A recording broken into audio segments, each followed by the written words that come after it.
Welcome to Parenting on Purpose, a podcast where we discuss parenting topics to help you raise your children intentionally so that they find their unique purpose, place, and contribution to the world. My guests will be sharing childhood stories that have impacted their adult life to help us understand why parenting on purpose is so important. I will also answer your questions on how to raise children to be successful inside and outside the classroom. I'm your host, Abba Arowosegbe. I've been a teacher for over 15 years, teaching children as young as 4 all the way to age 18. I believe that a successful life is a life lived on purpose for a purpose. So today we have with us Wura Arowosegbe, the author of Raised by Mama, Built by Abba. Hello, Wura. How are you? Hi, good afternoon. It's a beautiful day out here. The weather is all nice and sunny, so I'm good, I'm great. Everything is all fine. So honestly, thank you so much. First of all, I have to ask you that name, Raised by Mama, Built by Abba. What a beautiful name. How did you come up with that name? So it has a bit of a story, but before even starting that, I would like to say thank you for having me here today to share. It's a privilege to be here on your platform, and you're doing amazing work. I love to hear people talk about raising children, and not just raising children just for the sake of having great kids, but raising children with intentionality about purpose in mind. So you're doing a great work here. Amazing. Thank you so much. And on to your question now. I think it wasn't planned. It wasn't carefully thought out. It just came out of a spontaneous moment where someone had asked me. So I belong to this Facebook group led by my coach. And it wasn't even my coach, then I was just on the group. And then someone had asked, I think he had asked, oh, what would you really want to talk about today if someone gave you the opportunity? And at that moment, I was just having like this zone of just walking through this the entire theme. And then so I put it in the comment like, okay, raised by mom, built by God. And someone else just said, oh wow, is that a book? Wow. And I was just like, wait, why would you even ask me if that is a book? And I just knew it was a job that needed to be done. And funny enough, my coach was starting a book writing class the next week. So I just jumped on the class. And I think the basic topic, raised by mom, built by God, was the basic thing. It was just a bit of just fine tuning it that came, and especially because I wanted to focus on God as being a father. So I had to change that to raised by built by Abba. And then I was just like, yeah, Mama Abba, that rhymes better. And so that's amazing. And you mentioned this book writing club, and a few things that you mentioned makes me think I know your coach. Can you share with us who your wonderful coach is? If it's who I'm thinking, then he's a legend. I think it's who you're thinking. His name is Dr. Sam Ekundayo, the purpose preacher. He is the purpose preacher. He has been on our show here, Raising Your Child on Purpose, and he gave a fantastic first episode. So anyone who hasn't listened to it, go back to the first episode. You've got to listen to Dr. Sam Ekundayo. He's such an inspiration. But Wura, your story, because I read the book. I read your book in one sitting. When I say one day, I just kept going back to it because such a fascinating story. It's your story about being raised by your mom, so a single mom. You explain the circumstances under which your dad was no longer living with you and your siblings. And then you go on to explain this interesting journey of what it was like. You basically took me into the life of Wura as a child and how you felt, how you saw life being raised by your mom and not knowing where your dad was really or having him there. I just want you to talk to our listeners a bit about this, because if you haven't been in that situation, sometimes you don't really understand what it's like and how a child feels. Thank you so much for those wonderful and kind comments about my book. I really appreciate it. And I think it's one thing that I've given myself to this season, and it's so comforting to have such great comments and knowing that it's not a wasted effort, and it's not just not just trash. So yes, I think for me, you had asked what that felt like and how growing up felt like. So I would really, really say growing up for me looked very normal because I didn't know my left different from my right. So one thing that I keep stressing, maybe not stressing, but really, really touching on in my book is if you don't know what is right, you don't necessarily know what is not right. And so I grew up I would say luckily to some extent. I didn't really see my parents like in violent situations. I didn't see them like in a lot of situations that a lot of people describe. But I think that was mainly because my dad was never present anyway. I think I can only recollect maybe 5, 6 occasions in my childhood. And when I'm saying childhood, I'm talking about up till the point where I was 8 years old. So that wasn't really like being a child. I could only recollect a few events in my home where I'd seen my dad. But the very day I sensed there was trouble, I just knew the conversation was just weird and odd. And yeah, from there things actually went fell apart. But really, I didn't really realize that I really needed a dad even at that time because my mom went all the way to provide all she could. And things were kind of like tough financially. So that was the area where I felt it more.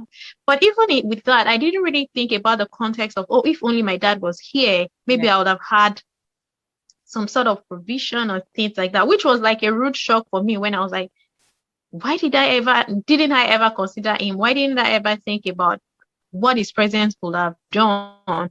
But I think what really happened then was I heard more about I saw more and on TV, my mom's friend, a couple of people that were close. Back then, people with similar situations, even till now, tend to flock together.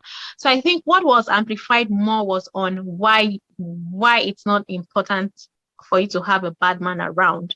What was amplified more was, okay, men can decide to do what they like, so I didn't even think about the positive aspect of having a father.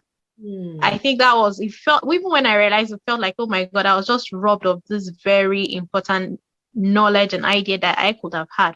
So I think growing up for me, I didn't really miss my dad because I didn't really think it was important having him around, which is one thing that I really see happening in this generation where people they feel they are fine, they feel they are okay, but then it gets to a situation for me, when I heard people talk about their dad, then I started thinking about, oh, what would life have been if I actually had him with me? But that was much later when I was an adult, I was like, oh, what if I had him around? Would things have been a little different? Would things have been better? And then I started, even as an adult, trying to imagine, okay, so if I have a child today, these are the things that I want my child's father to do.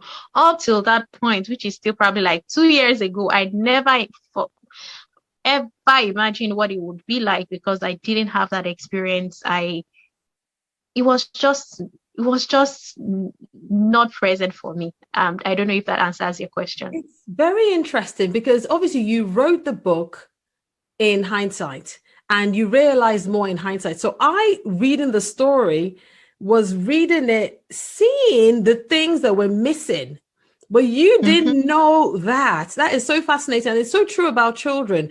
When you're growing up, whatever is around you is your normal. That's a good thing, but also can be not so good for the child because they don't even realize the much better out there, whatever that much better is. And they begin to think that what their situation is normal. I love what you said about, your mom hanging around similar people like her, which makes sense. But that even amplified it more in your mind that, women don't need men and children probably don't need fathers. And, that's interesting. But there was some nice, when I say nice, they weren't nice for you, but they were just like, peeks into your childhood that I thought, I want to explore this more. So I thought I'd ask you, you talk about things like, overhearing your mom talk about school fees and how that would have made you feel. There's another scenario I'd like to bring up, but let's start with the financial implication, because you touched on it already. How did it feel when you started to see that you had financial? Now, in hindsight, you know why it was a bigger issue. But can you just talk to us about the financial implications of your dad not being there? So I trust that my parents had kids believing that they were going to be a team and raise these kids together. So we were four girls, and one thing I know was that my dad's financial inclinations were quite different from my mom. But my mom pulled all our weight, and so it was mostly her. And I think it was just so sad. And I think I just consider myself so fortunate being able to break out of that mindset of poverty and of lack and of not having what you want. But I think it really like implicated me in my journey in some ways, because of my mom wanted us to have the best, so we had to compromise on certain things. Mm-hmm. So while we went to very good schools, we not like the best schools in town, but she ensured we were enrolled in private schools. You'd go to school without your without a good uniform, because yeah, you can go to school without that, but then you were limited in your interactions with people because you felt conscious of the fact that you weren't appearing so well. And I was going down memory lane, and I knew we had like all these competitions, like, okay, let's go for literary debate. And I would hide because I wasn't looking, even though I had the intellect and everything, I couldn't even admit to myself back then I just felt I was shy, I was timid, but I would like hide behind and not want to be even seen, let alone talk about being chosen.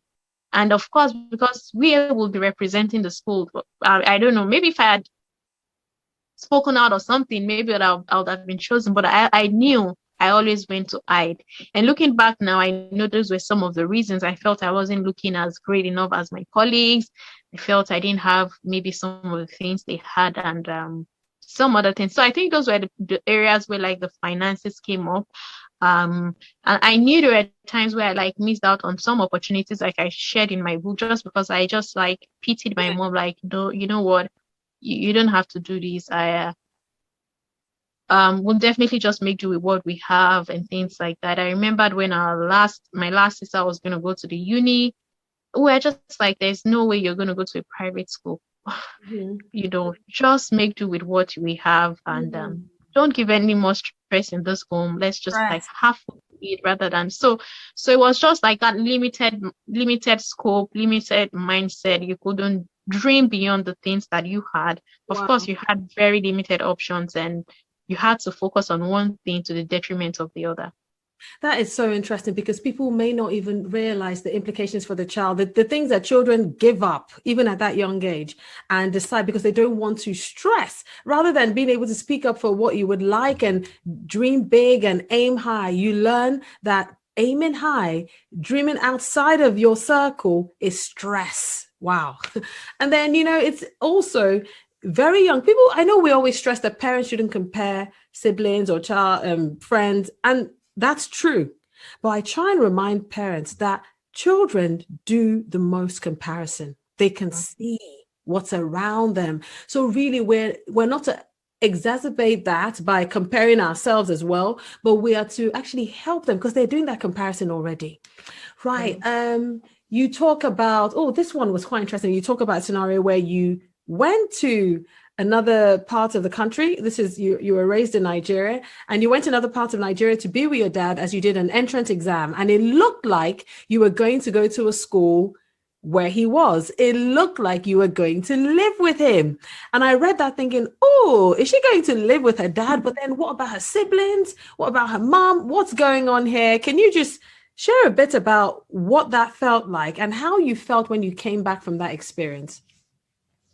But I think for me as a child, then that was like one of the worst experiences I ever had, because my dad was working in another part of the country, and then of course I'm sure there were like a lot of like I didn't know the backstory, but anyway, he took me along with him. Things had already like he had not been home for quite a while, so when he came and then he was like, "This is happening," I was okay. I was more excited on the trip. I was more excited about going somewhere new, I didn't think about any other thing. I didn't think about like the people I was living behind. I was just so excited and just went up with him. I think the first trouble looking at it now was when I was out, when I needed to use the bathroom and I couldn't tell him Yeah. because I can't remember ever sharing that with him. And so I had to like just stay calm and try as much as possible. And Nigerian roads are not like that super convenient for things like that. I just didn't want to say anything out of place. I just didn't want to like ruin the experience. I'm So just that was like in there because that is so interesting that a simple thing like, Daddy, I need the loo. You didn't feel connected enough with him to say that. I found that yes, fascinating. And then you traveled hours not being able yes, to communicate that simple thing with him. Wow. yes. So I think that was the first night. And then, it was so funny because at that time he had just been transferred to that state. So he was also staying with family. And so they gave him like another extension of the house. But the funny thing was, as a child, I had like my own sleep cycle and I would always sleep in the night and hear him come in very late because he was a bank manager. Hear him come in very late. And I remember I would faintly open my eyes, see him combing his hair, and then I wake up, he's gone, And I have to Monday, Tuesday, Wednesday, Thursday. It was like a very, very bad experience for me, and especially because I wasn't treated well by the family because they were much older and I had all these tasks to do. I had all these chores that not that I wouldn't do, not that I wasn't doing any chores with my mom, but these were like out of my way, like asking me to like use the grinding stone, not because you don't have things to use and so it was just a lot. I still can't imagine what was running through their minds. I don't know why you'd give a child that young such chores. I had never used like I don't know what it's called, drawing water from the well back in Yeah. Nigeria. As at that time, I was probably about 9 years, but Wow. I had never done it from home, And so seeing someone do that, I was excited and I was like, oh, can you try? And then I tried and then I was left alone with it for weeks, and that was like very horrible. And I remember I would run away to their neighbor's apartment and hide there. And those ones also knew what was happening. And so they would give me some food. And it was funny enough that I met one of the kids like years later. And then I looked into her eyes and I was like, have you ever lived in this place? She said, yes. Do you know this person? And then she just screamed. It was such a touching moment that I didn't forget and she didn't forget. And then she asked me a question and she was like, it's been like, by then I was in uni. She was like, it's been over 10 years now. How did you recognize me? I was like, I don't know. And then she asked the question, if you see those people, would you recognize them? I was like, no, I don't think I will. Oh, wow. That's interesting. Yes. Wow. You kept a positive memory of someone who helped and supported you and you blanked out the negative Yes, memory. exactly. That's Yes. something Yes. else. Wow. Yeah, you can imagine that by the time I got back home, I was so done. I couldn't even remember if anything happened afterwards, but that was it for me. I wasn't going back. Oh, wow. It's so fascinating. Now, can you just tell us what you feel as a child, the things that you felt that you missed or longed for? I know that at that time you weren't fully aware, but you talk about it in your book when you started to realize that actually some things were missing, and you kind of started to feel that not having a father actually left a part of you not fully, there wasn't complete closure there, not having a father with you. So what would you share with us in terms of when you realized that?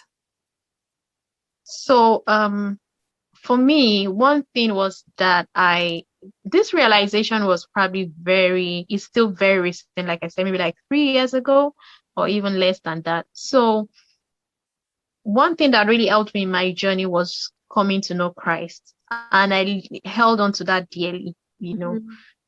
So if you are in a great relationship with God, it really fills up a lot of things for you. And that kind of like saved me for a while. But I thank God, because when God wanted me to start having understanding of some things, like, yes, I covered for you. Yes, you can acknowledge all that I've done, but this part is very important, not because I could go back and get it right, but because moving forward, I needed to have the right mindset and the right frame of the importance of fatherhood. So, it just came as a rude shock. Like, wait, really? What exactly is happening here? So I started to see people talk about their dad in an unusual light. People would usually, I'll discountenance some of those things. Like, I remember my friend would share with me how our dad was the one who always like took care of them in the morning before going to school. That really didn't make a lot of difference. But I think when I started meeting with people that were like my like mentors and models, talk about how their fathers shaped their lives, and I was just like, wait, why didn't I take a moment to ever think about all of this? What do fathers really do? Do they really matter that much? And then I started seeing fathers, for instance, like younger married couples, for instance, in church, or maybe some of them that were my friends, that were more invested in the lives of their children. And it was just, I see fathers taking their children to basketball, to games, I was just like so lost, like, wait, what is happening? Why have I been ignoring all of this?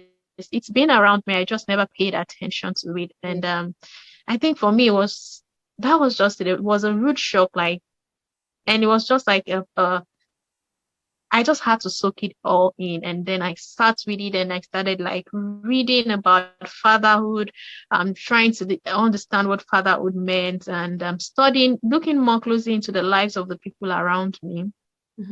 And how their kids were responding to them, and what they meant in their.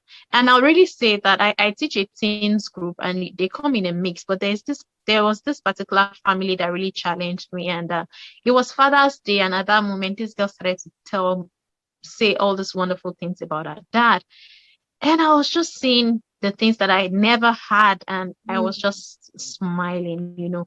So it just became an awareness that I couldn't like shake off. And of course, for a short moment, I was like resentful.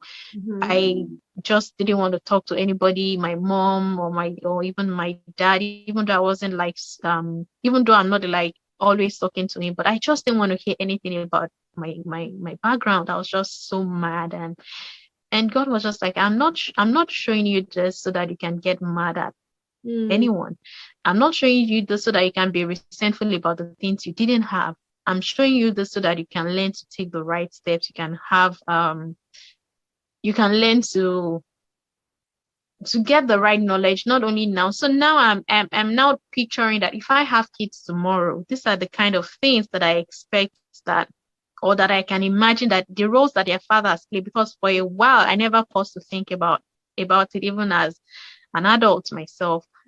Yes, so it was just a mix of those things. And then I started remembering my friends who seemed to be in similar situation, who had those experiences, and I was just seeing how they were taking actions and steps. I know one of my very good friends who has a child now, no signs of the baby's father, and she's always said some of these things on campus, then like love is a scam, this and that. So I started seeing some of those things playing out. Then I started paying more attention.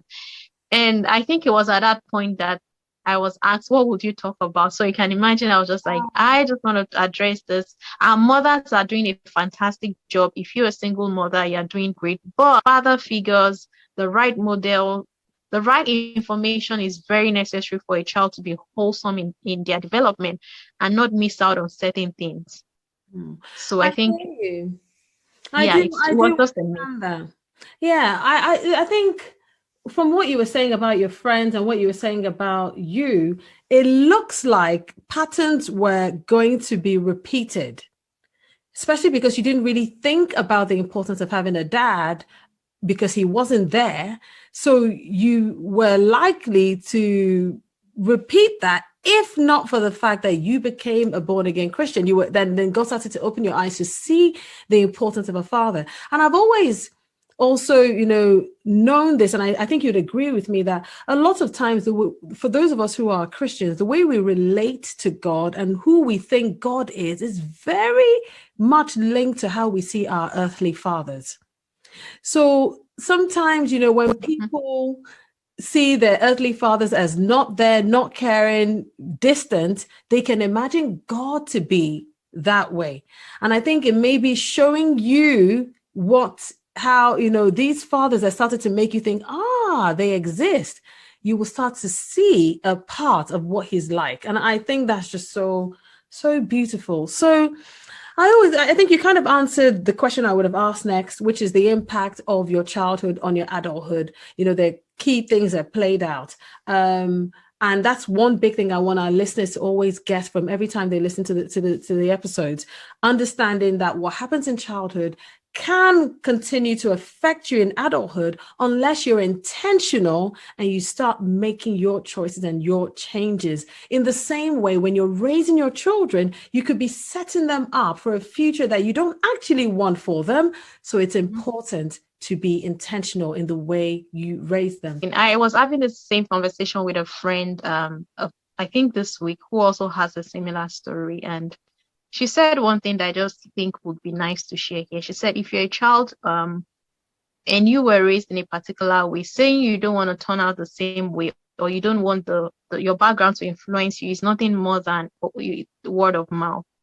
And so she was sharing how she's married now. And she was like, so if while you were a young child, it's going to show up. As you transition into a teen and a youth, it's going to show up. As you start to become aware of these things, your intentionality just goes through different phases. So when you're a young adult, you start to address it. You see things, you're like, no, you're not supposed to be here. This is wrong. And then as you probably get married as a young wife, young husband, you start seeing things that you need to address. Not because they are not there, not because they weren't there before, but because you've just been put into a new box that you were never in before, and your conditioning starts to speak. And she says, once you have your own kids as well, you have to start questioning your actions and the things you do. So she said she can't say this is a point where she's going to have to stop working on herself, working on her conditioning, working on the things that she has learned and learning to unlearn some of those things. So a lot of people think that because I'm an adult now, the things that happen then don't matter anymore. But she was like, no, she was telling me, like, when you get married, you have to also be on the lookout. You're on this journey now. It's not over yet. Even when you get married, when you start having kids, you start to see some of those traits because they've been hardwired into you from when you were very small. And then you start to take intentional steps to make sure that they don't influence and build the life you don't want, like you rightly said. You're so right. And I say this all the time, that actually they're hardwired into you. They're in your implicit memory, and they tend to show up more, usually in relationships, whether it's with your partner or your child, because you are in that phase where you're opening yourself up to new things. And, with a new spouse, a relationship or child. And that's when those things tend to show up more. So I totally agree with you and what your friend said. We have to be even more intentional then for the sake of our children and the generation to come. Let's be honest. So I'm just going to kind of round it up with one. In my mind, I'm trying to pick up one story because there are two that are, really strong in my mind. But I'm going to pick up one story, which moved me quite a bit in your book. And feel free to share as much as you want of that or as little. And I'll encourage listeners to go and get Wura Arowosegbe's book, as soon as it's out. And we'll put all the details in. It's called Raised by Mama, Built by Abba. So this story was you at, I don't know what age, maybe 8 or 9, please correct me if I'm wrong. And you just almost like felt like you were so frustrated after you had been scolded or spanked by your mom, and just talk to us about that, because I was so moved reading that. So I think for the longest time, I think back, I imagine the pressures of my mom trying to navigate all the things that were happening. Raising four children is a lot of work on its own. You're doing that all by yourself, and a lot of things are going on and on. And for me, as a young child, like I said in that book, I started imagining very young, and so when things were just not okay, when things were just not right, I'll just spend my time like lay in bed at night and then imagine, oh, I don't think I belong to this family, really. Like, I don't want to belong to this family. I'll imagine, of course, from watching so many soap operas, I'll imagine my real parents coming in to say, oh, you're our daughter, blah, blah, blah, whatever story. And so I remember this particular day, which I shared in my book. I can't really remember what happened, but I was just like, okay, it's like things are not changing. It's like I've just been dreaming. Now I have to face reality. Some parents are not gonna come from somewhere, and I think that day my mom has scolded me. I can't even remember what happened or anything, and I just laid in my bed that night, and I was just like, So they taught us that in school I was beginning to learn that that it's because we breathe that we are alive. And then I had watched some home videos where people had been killed in their sleep, maybe by holding on to their nostrils or something, or snuffing them with a pillow or something like that. I didn't even At that time, I've never heard about the word suicide. I don't think so. But just because I was like, so if you just want to end everything, and it felt like a good idea. So I went to bed and I was like, I'm just going to hold my breath and just forget about all of this. Which makes me very, make me worry today how much children think and how they can actually harm themselves without even knowing what it means. So all those home videos that you let your children watch and you think they are not gaining things from it's not just about sexual perversion. There are other subtle things that are there that kids can see. And so I just had that image in my mind, and then I just got onto my bed and I just held my breath, and I was like, why is it so difficult to hold my breath? Nobody told me that you don't hold your breath out of your own volition.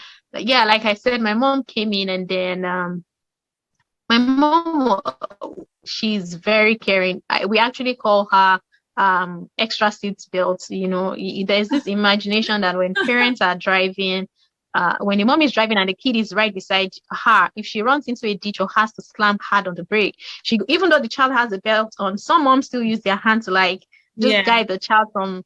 So that's what we call her, just how much she goes out of her way to do all these amazing things. And so I think that night so while I was still on my practice mission, she came in, and then I think she had checked on us, made sure we're covered, and then we used this, I don't know if you know those blue lanterns back then in Nigeria. Yeah. And then she had just kept the lantern in a corner, and then she had just so we'll usually make it burn very less brightly at night. And I was like, okay, she's so kind anyway, and she's so sweet anyway. And I think that was the last thing I remember. That next morning I was off.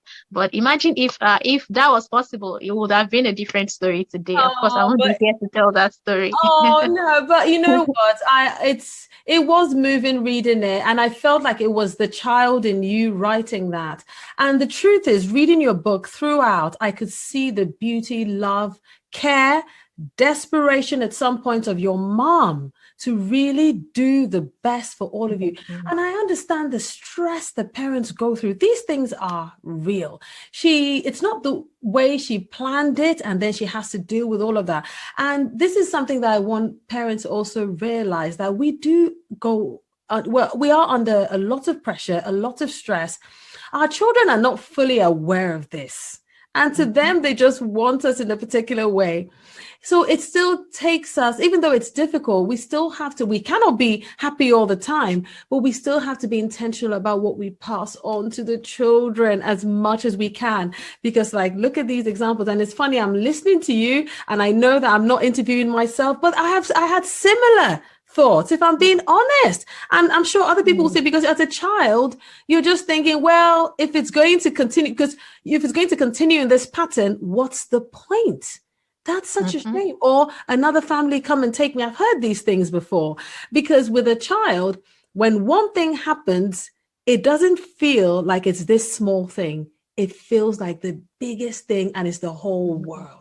So it's just good. I love what you said, because your mom came in to check, and that little act was enough to turn things around. So mummies, daddies, listen, we're not perfect. So even when we get things wrong, if we turn around, our children are ready with their arms wide open to take us back in. So it's been so lovely listening to you, Wura. What a pleasure. And I'll encourage everyone to go and get the book. Any final words for our mummies, our daddies, or the young teens that really you should be reading this book as well? Any final words? Wow, it's a tough one, especially when one is already in that situation. I pity a lot of single moms.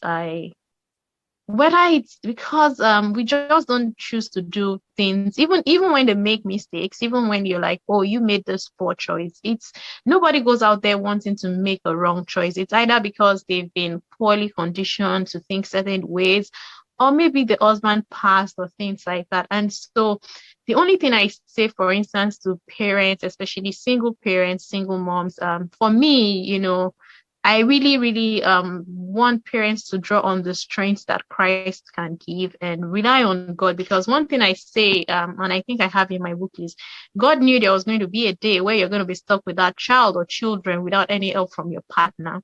And God allowed it. So if he allowed it, he has made a way up for you out of it. And so if you can lean on him, he can help you with all the things that you might think might not matter, but would eventually matter the most to your child and possibly to you. So that's one thing. And I also want parents generally and people that are going through tough situation. It's so difficult. So sometimes I try not to talk about too much about it, like children need their fathers. No matter the situation, especially if the father wants to play a role, children need their fathers.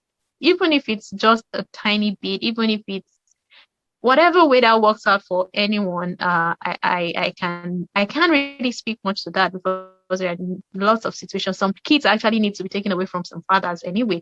But as much as possible, children need their fathers. And if there's any father here, your child needs you, irrespective of what has happened between both of the parents. Your child needs you, and in any way you can actually be there. Try as much as possible to be there. For young people growing up in this situation, I love to say that, like I said, God knows you're going to be here today. God knows you're going to be in this situation today. Same thing. The first thing you can do is to lean on him for that strength, and then allow yourself to find the right models. Open your life to something good. You might not see it. You might not know it when you see it. But trust God to open you to mentors, the right people that begin. So your transformation doesn't start late. So you don't start. For me, I really wished I knew some things like 10 years ago and things like that. But just trust God and pray to God to bring the right people into your life, I think. And no matter how tough the situation is able to pull you through. Also, pull in your efforts, pull in your determination. If you have a skill to develop, just be the best of yourself at every time. And that would also reflect in the relationships you keep and the people you meet. I think I've touched on both parents and kids that way. Yes, you have. Thank you for listening to Parenting on Purpose podcast today. Remember to subscribe, leave a rating, and share with a parent who cares. You can follow me on Instagram at abiara.broly, where I post tips and videos regularly to help you on your parenting journey. Let's do this together for our kids.